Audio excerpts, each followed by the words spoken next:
everyone. Welcome. Welcome to the new counselor webinar series. Today we're talking about building a balanced college list. I'll just give a few more seconds. I know we're still admitting folks from the waiting room and waiting for the sound to connect, as we all know, right? That awkward, we start and then awkwardly waiting for the sound to work. But if you didn't hear me earlier, welcome to the new counselor webinar series. Today, we're actually going to be chatting about building a balanced college list. I'm Leilani Arita Takayama. I'm here in Hawaii at Iolani Schools. So excited to see you all virtually. And I hope you all are having a great week so far. We were chatting earlier, the faculty, about just there's something about that week coming back from break, right? Or those weeks coming back from break. So we hope you all are hanging in there. And we're excited to chat with you folks about building that list.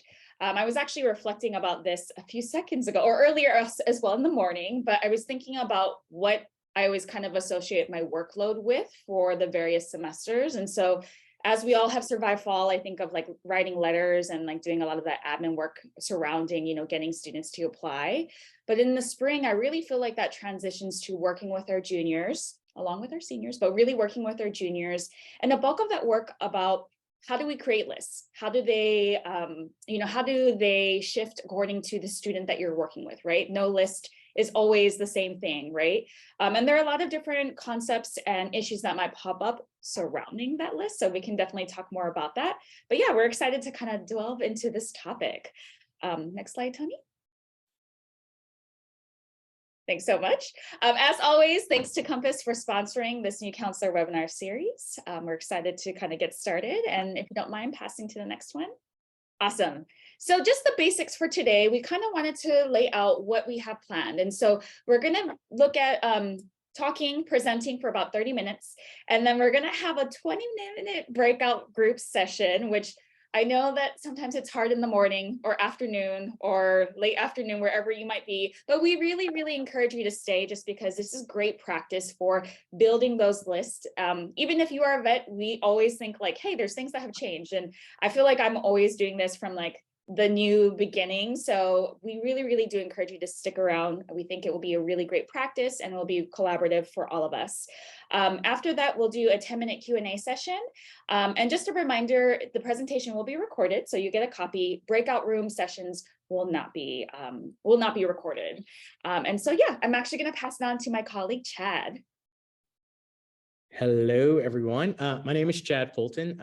I am at St. Andrew's Episcopal School in Austin, Texas, where it's like almost 80 degrees and really warm and sunny, which is so weird. Not that I want like snow or anything, but it's January and I'd be okay with a little cooler weather this time of year. But I'm just going to start out talking a little bit about how to begin with building lists and kind of building that rapport with students as you get started, because right now you may have already started before the holidays or you're maybe getting ready to jump into meeting with some of your juniors and maybe helping them build lists and plan for maybe how they should begin their research. And like most schools, we here at St. Andrews use questionnaires.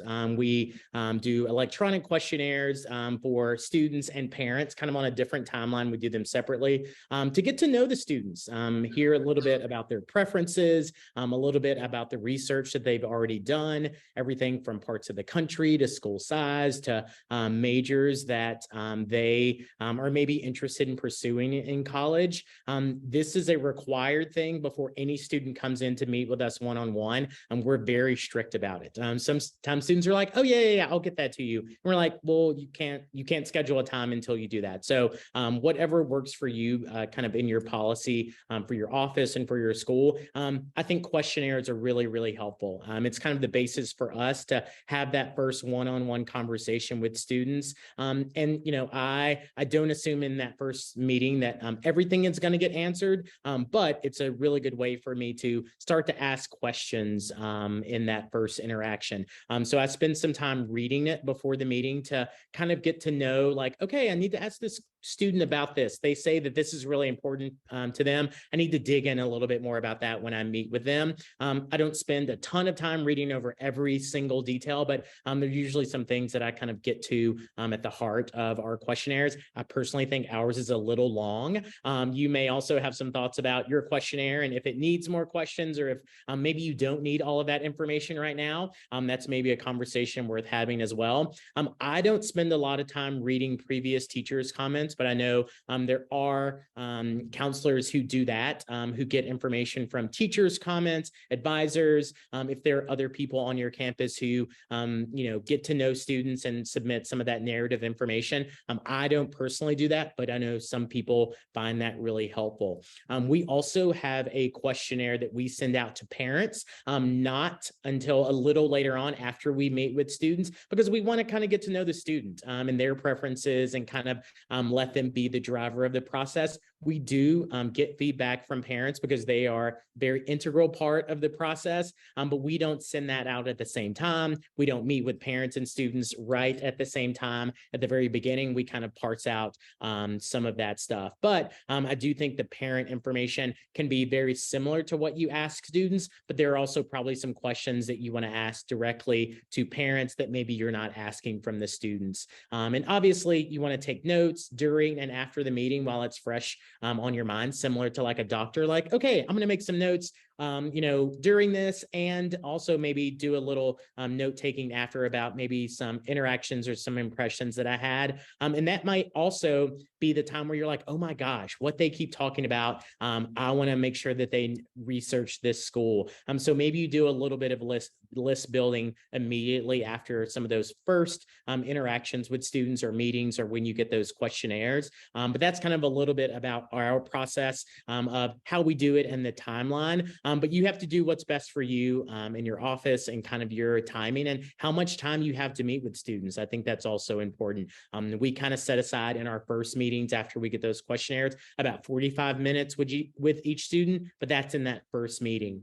So you may need more, you may need less time, but that's kind of what we do here on our campus. Next slide, please. And then, as I mentioned, I don't assume that in my very first interactions with students that I'm going to get all of my answers. And the students may not get all of their questions answered in that first interaction. I kind of actually use my first meetings with students and with parents after I meet with students to kind of do some of that, rapport and trust building. I think that's kind of where hey, tell me a little bit about what you do here at school. What are you kind of looking for? What have you really enjoyed here at St. Andrews? It's been really great. Are there parts of that maybe you want to see in a college?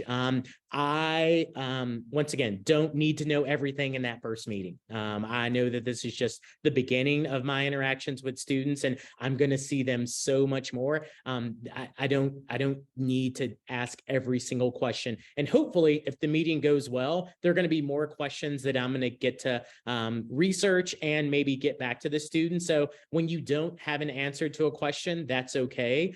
Just, tell the student like, hey, next time we meet, or, I'll be sure to follow up with you on getting some of this information to you. I kind of once again, going back to, I think the first couple of interactions and, when they see a list of schools that you have kind of recommended, or you want them to kind of help them, understand why it might be a good fit. I think a big part of that is if they have buy-in and trust with you. So that's why I use those first couple of meetings, just once again, to build trust and that rapport. And then the list building kind of makes sense if a student's like, oh, wow, I think Mr. Fulton does really know me a little bit. And it makes sense maybe why he's recommending some of these schools for me to at least research. He's not saying I have to apply to them, but at least research. So that's the way that I do it. You may have a different process, and that's okay too. Next slide.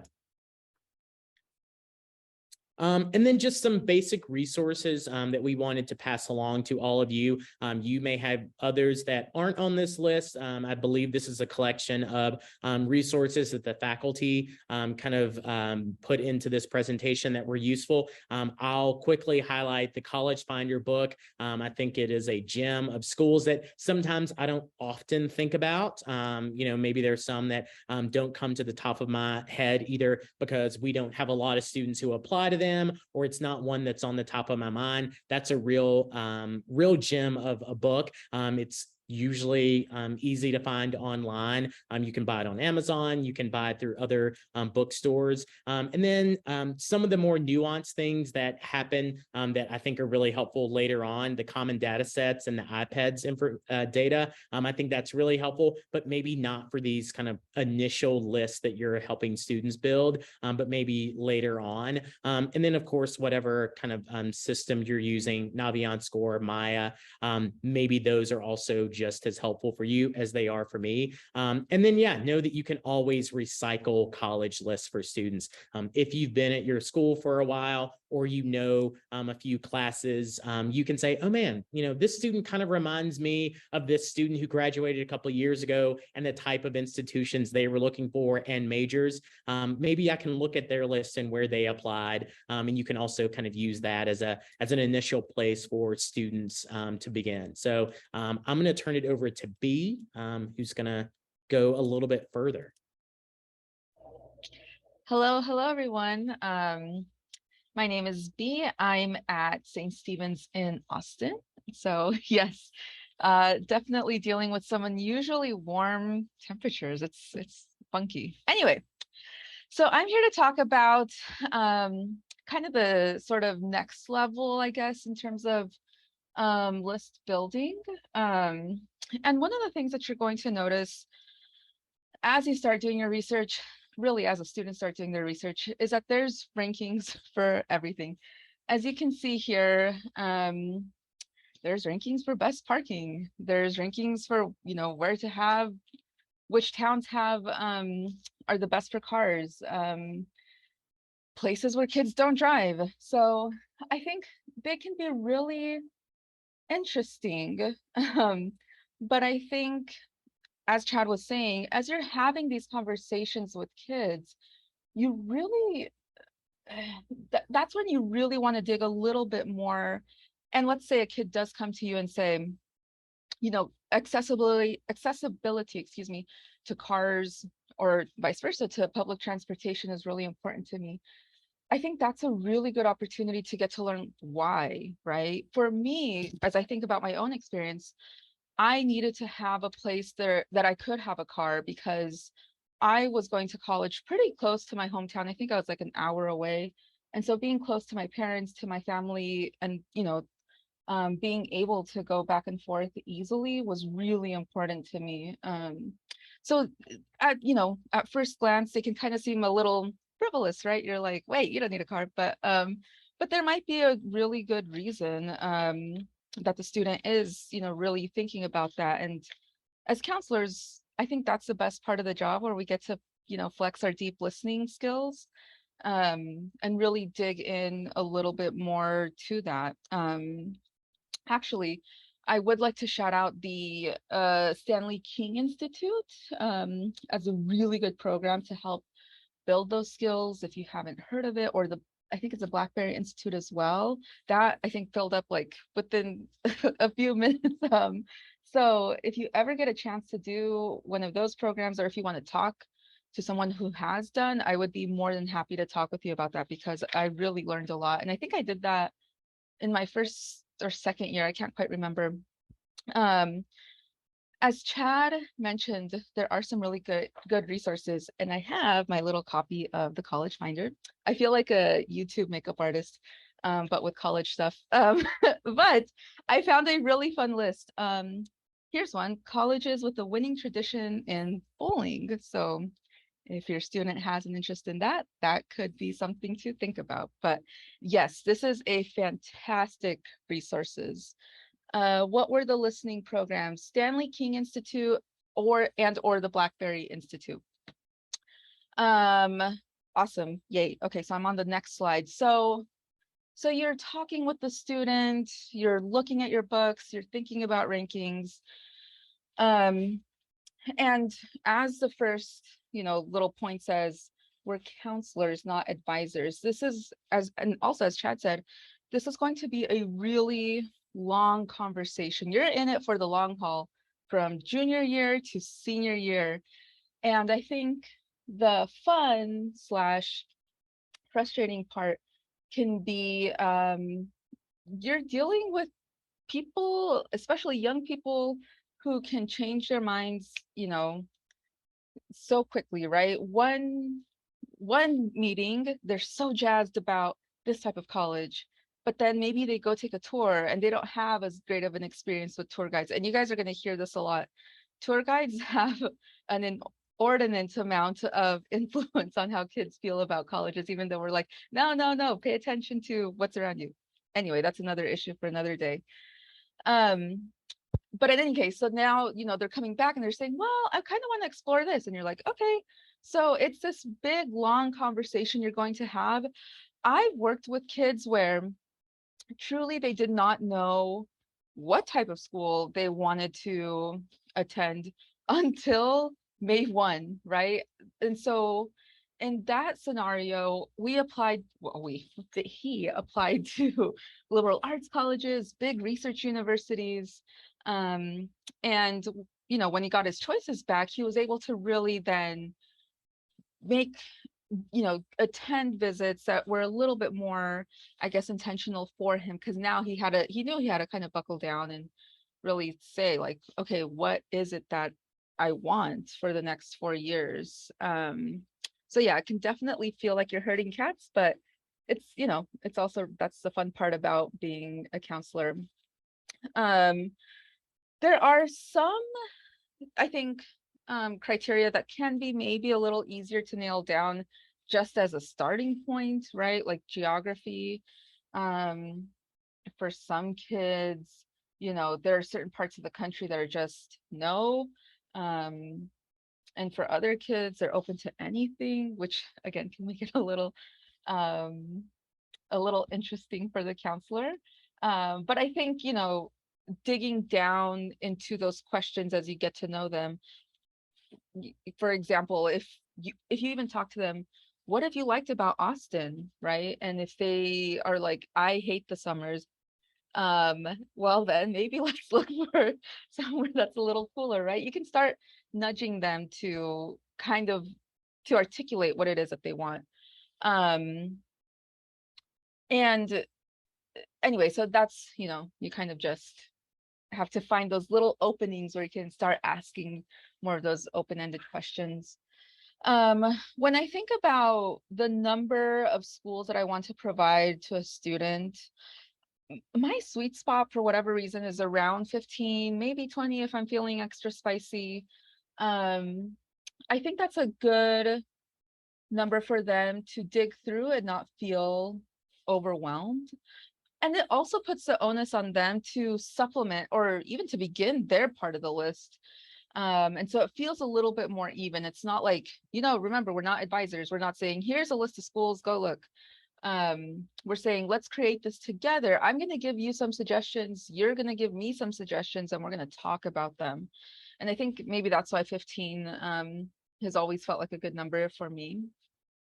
So anyway, but yes, College Finder, great book. Fisk, Ruggs. Another one that I have sitting over, I wish I would have brought it over. I have the K and W guide for students with learning differences. So for those kids who want a little bit more support or who need more support in their university career, that's a really, really good book. So highly recommend as well. So next slide, please. Is that, oh. All right. And then financial aid is also, I think for me, financial aid is a consideration for everyone. And I talk about financial aid to all of my students regardless of need, right? There are some kids, maybe I'll tweak the conversation a little bit, of course, right? So that it makes more sense for the student. With some I'll talk about merit aid, with some I'll talk about need-based aid. Of course, I mentioned both to all of my students, but then, we kind of discuss like, where do we take, in which direction do we go with financial aid topics? And so I think that's really important to talk with everyone, to normalize talking about financial aid. Um, and so, as we mentioned in our last presentation about researching schools with good financial aid, it's working with your colleagues to develop those internal lists of schools that have good merit aid. Um, it's looking at past students who maybe have needed a significant amount of aid, or maybe just wanted a significant amount of merit aid. So definitely, if you have the opportunity to work with colleagues on building those internal lists for financial aid, definitely do that. Or heck, even reach out to the Access Network, to the NACAC listserv. We have all been there, right, when we're trying to think of schools with good merit or need-based aid.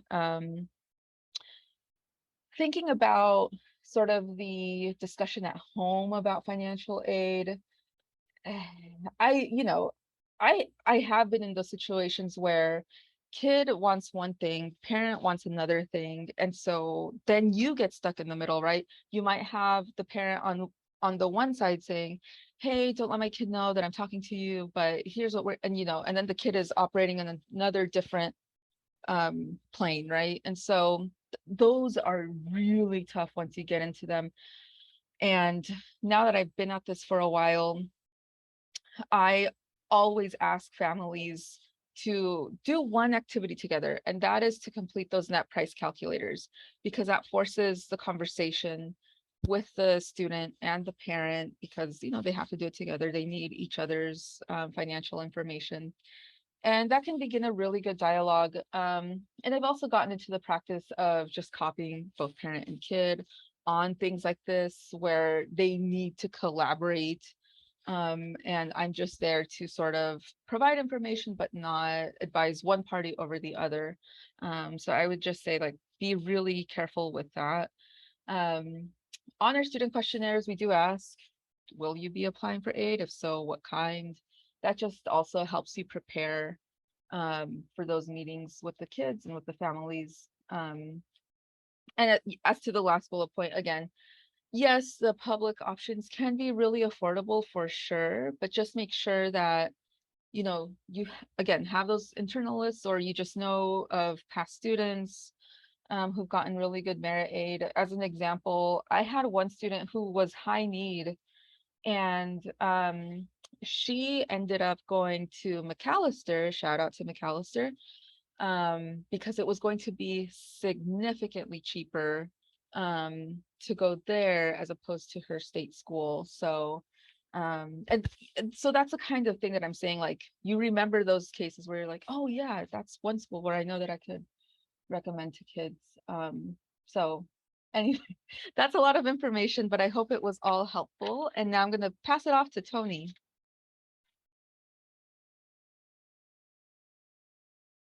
It's actually, I'm passing it to Curtis. Boom. What's up, y'all? Hey, everyone. Curtis Johnson at Woodbury Forest School in Woodbury Forest, Virginia.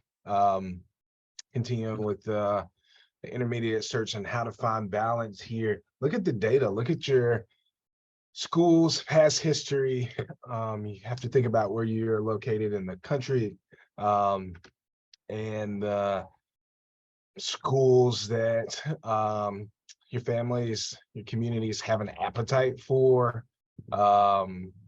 Scattergrams help as well. It's extremely helpful to always go back and say, all right, this is your current student's academic profile, and this is the success that we've had as an institution with these numbers here. It's extremely helpful to point back to those numbers. And once you do it one time, the parents, they'll come back and bring it up to you too, whether it turns out to be favorable for the student or not. The advice here to recall that it's not your list. Let's see, what's the question there?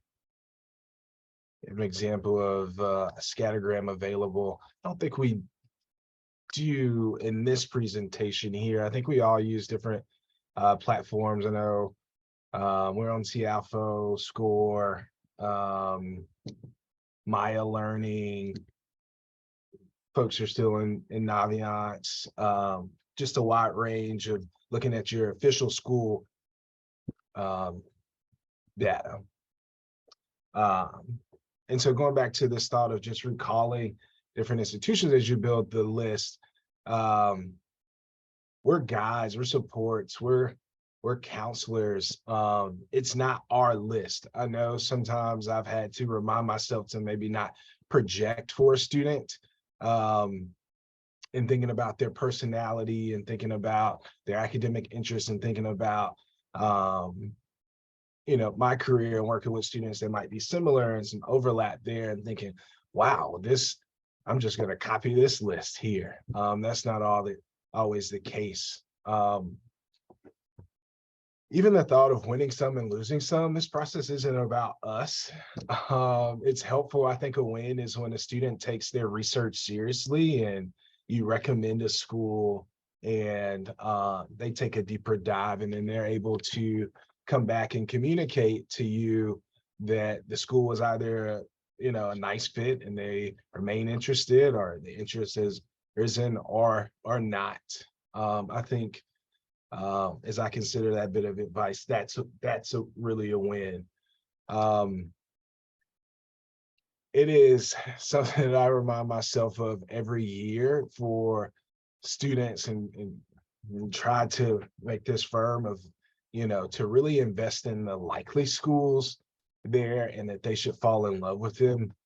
It doesn't always happen to be the case. Remain hopeful, remain optimistic there, and get students to understand how to see themselves at that school.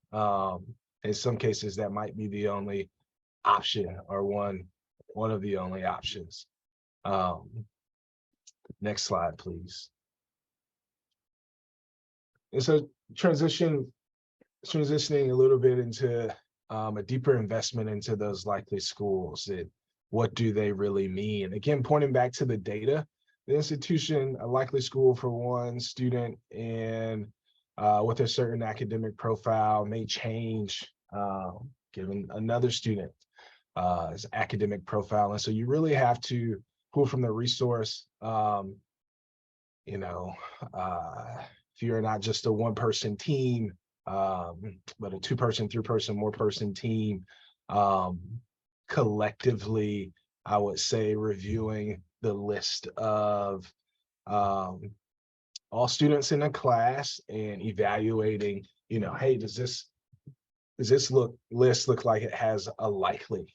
And just because you share the advice of admissibility being possible, it doesn't always mean that is a firm predictor there. And so I think in conversations with students and conversations with families, just being mindful of that and returning to the unpredictability and returning to this thought of balance with the list. I know even today I've had 2 parent conversations about balance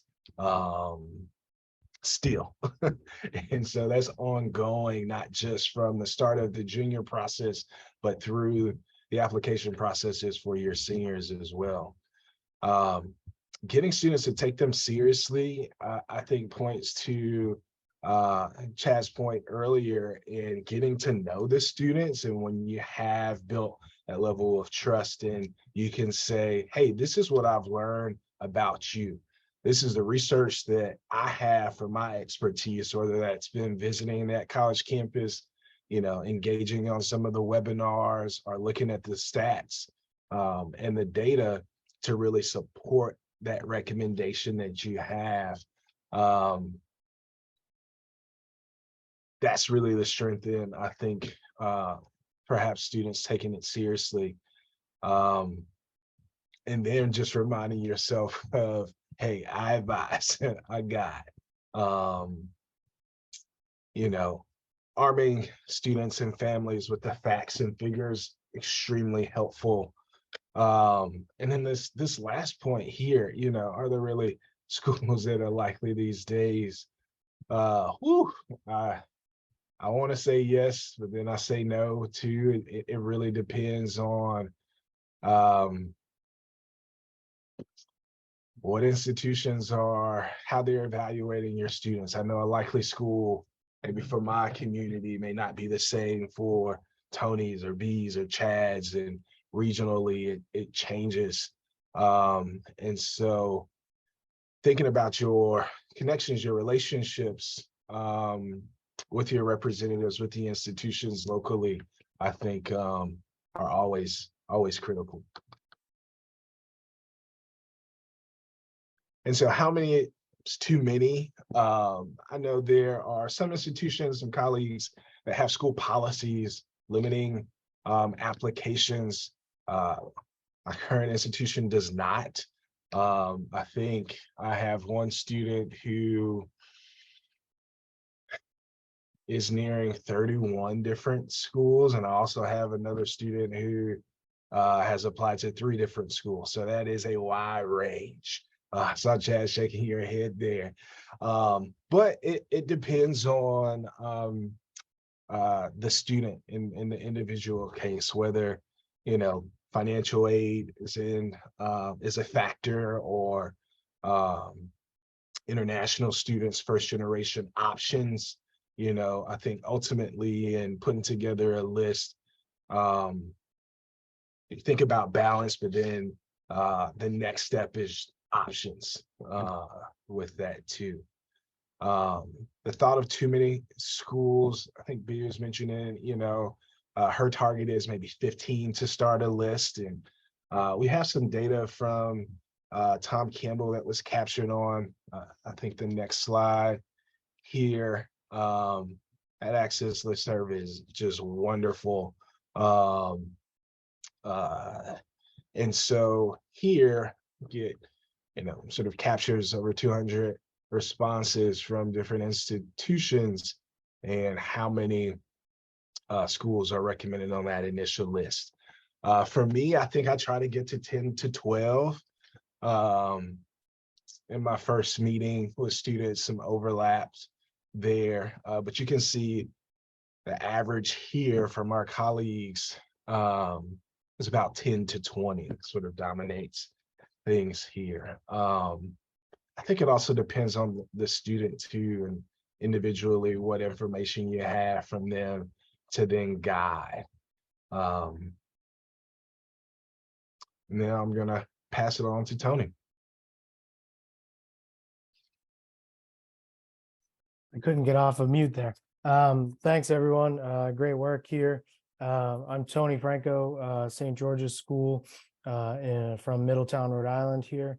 And I'm going to bring it home. We're going to just talk real quickly about, advanced topics consultants, right? And so, that was my timer. We're right on time. So when we're thinking about talking about, working with consultants, I know this was a topic that was brought up last year, and we wanted to talk a little bit about it this year. It's important to understand that, sometimes independent education consultants can be challenging to work with, and sometimes they can be amazing to work with, right? And so, treat them with respect and treat them with that collegiality. And, it's a joke here to play nice, but in many ways it's serious, right? At the end of the day, we're all setting aside our egos and we're shepherding young people through a difficult process. And at the same time, we're also shepherding families through, a process that is marred in some angst and all these other things. And so it's an opportunity to remind ourselves that these consultants should work in conjunction with us and with families. But perhaps your office should have a school policy on this, or there should be an institutional policy, or maybe there's an unspoken policy. At St. George's School, we have it on our website, and we ask that families just let us know that they're working with an additional person. And there's no harm, no foul, but that, we would like to be able to connect with that person so that we can kind of define roles, and in many ways in the interest of avoiding that double work. We don't want to give the student one list from our office, have the parents give another list that's different, and then have the independent EdCon give a completely different list. Now you have, too many cooks in the kitchen, so to speak, and you're not, now it becomes the adults getting their chance to do college over, rather than encouraging the student to find their choices and to discover their likes and interests and where they want to go. Right. So, working with the consultants is better than kind of, a furrowed brow with the consultants. And I think another thing, and this is actually stolen from Con Oxelson. He has said this so many times. But one of those things is we have to understand that, consultants are often hired because you have an anxious family, or perhaps a family that may or may not be difficult, or perhaps a student that needs just some extra attention. And that's actually beneficial to you because they might be a family that won't flood your inbox, or they might be a student who you won't constantly have to track down. So there is an upside to working with consultants. And I think that it's important for us to reflect on that and acknowledge that, and embrace that in many ways. And so I think, again, there's an opportunity for us to work as a team. Our office always jokes about the analogy that was often made many years ago about a bowling alley, like if the students are the bowling ball moving down the lane, we are on one side, and families and consultants are on another side in the gutters, but we're actually bumper rails, just making sure that the student stays on a path straight moving forward. It might take a while, it might get a strike, might not, but at the end of the day, they move from start to finish, and we're just really there ushering them forward. And so in that vein, we're, in working with consultants, we're empathizing that parental concern that many parents have, this anxiety that perhaps the students don't have, and the parents do, the families do. But that anxiety is perhaps rooted in something maybe we don't agree with. But it's important to understand that for our schools, our independent schools, our parents are, sending their number one resource, their children, to us for us to care for, by virtue of using their number two resource, their money. And so it's somewhat important for us to just understand that there's a lot for them invested and wrapped up in all of this. And again, it's our job to, work with the student, work in support of the student. And if that means working with a consultant, then, we should really embrace that opportunity, and just think about that, and flip that perhaps narrative in a different way, that maybe we've seen or felt or heard before. And I'm one to talk, but I've had some really difficult interactions with independent college counselors, and I've had some really awesome ones, right? But my first few years, it was really, really challenging because I felt as though I was doing that double work. And now, after several years of working with consultants, I've kind of taken on that approach of like, oh, okay, well, maybe this is actually a good thing, because now the consultant is going to be the one that gets to answer this anxious parent email. And so I'm going to let that sit at the inbox. And so they're just, this was something that was brought up earlier in the conversation last year, and we wanted to make sure we addressed it this year. So, that is definitely something that I'm sure will be on your mind if it's not already. And so what we're about to do right now, and we got 20 or so minutes remaining. So for about, 10 or 11, 12 minutes, we'd love to create some breakout groups. And in those breakout groups, we are going to give folks the opportunity to create some sort of starter list for students, based on these fake scenarios, right? But it's an opportunity for you to do some role reversal and some kind of get the creative juices flowing and work off of one another, in a little fun opportunity to do some role play here. So I believe in the chat, Leilani has dropped several different scenarios in the chat, and it'll be an opportunity to really try and parse through some of these scenarios and teamwork with one another. And so in doing that over the next 10 or so minutes, we will poke in as faculty, and then I'll give about a 5 or so minute warning, and then we'll all jump back into the main room and talk about some last minute questions and do a little Q&A in the final 10 or so minutes remaining of the session. But just give me 1 second. I'm going to do some breakout groups right now, and we will get, we'll get everyone kind of on their way.